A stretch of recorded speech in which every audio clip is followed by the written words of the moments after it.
land from Buckingham Palace, where I accepted an invitation from His Majesty the King to form the next government of this great nation.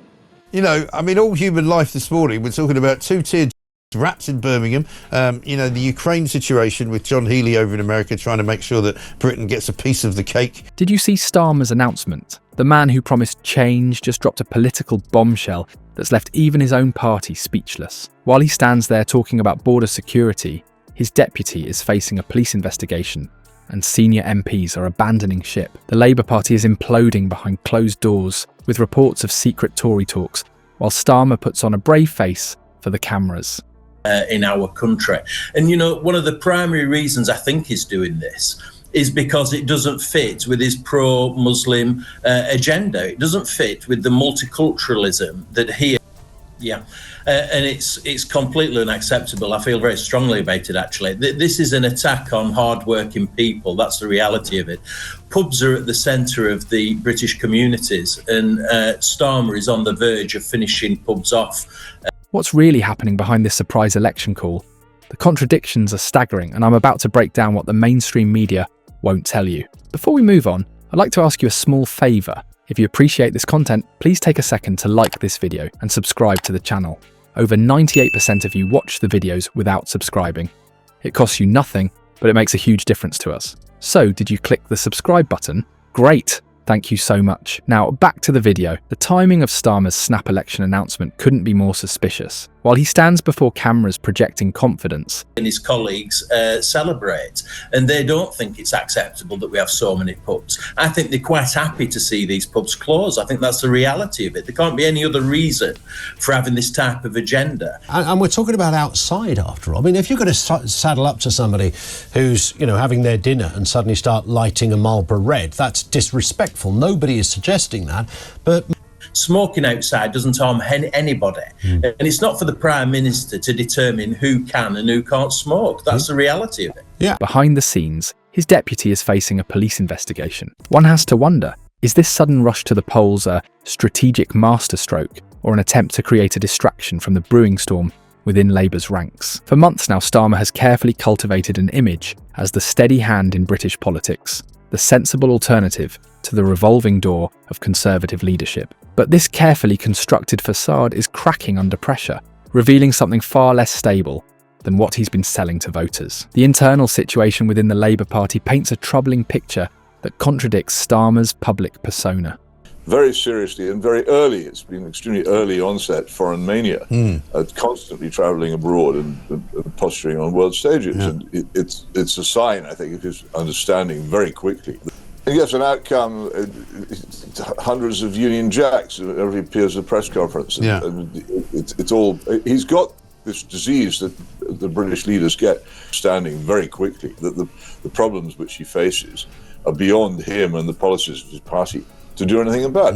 What does Labour have to say about the education crisis, the transport crisis, the economic crisis, the incredibly high levels of taxation? Senior MPs aren't just grumbling, they're heading for the exits. Most notably, a high-ranking Labour MP recently resigned with a scathing critique of the party's direction, citing a toxic culture and complete lack of leadership. These aren't just personality clashes, there are serious accusations of financial mismanagement swirling through the corridors of power. This internal chaos has not gone unnoticed by the British public. Recent polling shows Labour's support steadily eroding as voters question whether Starmer's team can effectively govern when they can't even manage their own house. The Conservatives, despite their own troubles, are seizing on these weaknesses and closing the gap that once seemed insurmountable.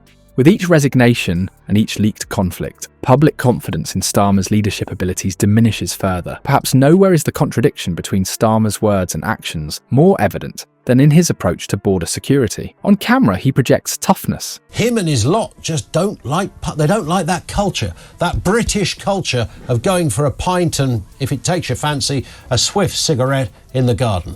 And somehow, amidst the chaos and the hapless announcements that we've heard, out pops a let's ban smoking in pub gardens. And you might be onto something, maybe. Declaring that nobody should be making that journey across the Channel and labelling such crossings a breach of our borders. Yet critics from across the political spectrum have called his actual policy positions woefully inadequate, lacking the substance to match his rhetoric. This disconnect between tough talk and weak implementation has become a recurring theme of his leadership. In politics, loyalty is supposedly paramount. But a shocking recent leak suggests not everyone in Starmer's circle shares that value. According to reliable sources, a prominent Labour figure has been engaging in secret discussions with senior Conservative officials, dissecting Starmer's weaknesses and potentially undermining his position from within. This revelation raises serious questions about the unity of purpose within Labour's upper echelons and hints at deeper fractures than previously acknowledged. Meanwhile, as Starmer focuses on putting out internal fires and managing power struggles, the real crises facing Britain continue unabated. The cost of living crisis deepens by the day, with families across the nation struggling to make ends meet. Public services strain under mounting pressure. Yet rather than addressing these urgent matters, Labour appears consumed by its own internal dramas. The contrast between the party's inward focus and the growing protests against government inaction couldn't be starker. When viewed in this context, Starmer's sudden election announcement takes on a different complexion. Far from being a confident stride toward inevitable victory, it increasingly resembles a desperate gambit to prevent further deterioration of his position. The reactions among Labour MPs themselves have been tellingly mixed, hardly the unified enthusiasm one would expect if this were truly a moment of strength. The strategic calculation appears simple: better to roll the dice now before more damaging revelations emerge or before more senior figures abandon ship. By forcing an election at this precise moment, despite his deputy facing a police investigation, Starmer is attempting to outrun the controversies threatening to engulf his leadership. It's not about seizing a political opportunity, it's about survival. What makes this especially concerning is how it reflects a pattern we've seen repeated throughout Starmer's tenure, prioritising image management over substantive leadership. When faced with difficult choices, the instinct has consistently been to control the narrative, rather than address the underlying issues. This election call follows that same playbook, attempting to shift public attention away from internal discord and toward campaign promises that increasingly ring hollow. The stakes couldn't be higher for Keir Starmer as this election gamble unfolds. We're witnessing a defining moment that will either cement his legacy as the reformer who reshaped British politics, or mark him as another failed Labour leader who condemned his party to another decade in opposition. History shows us these political gambles can revitalise a party's fortunes or accelerate its downfall. There's rarely middle ground when leaders make such bold moves amid internal party dissent.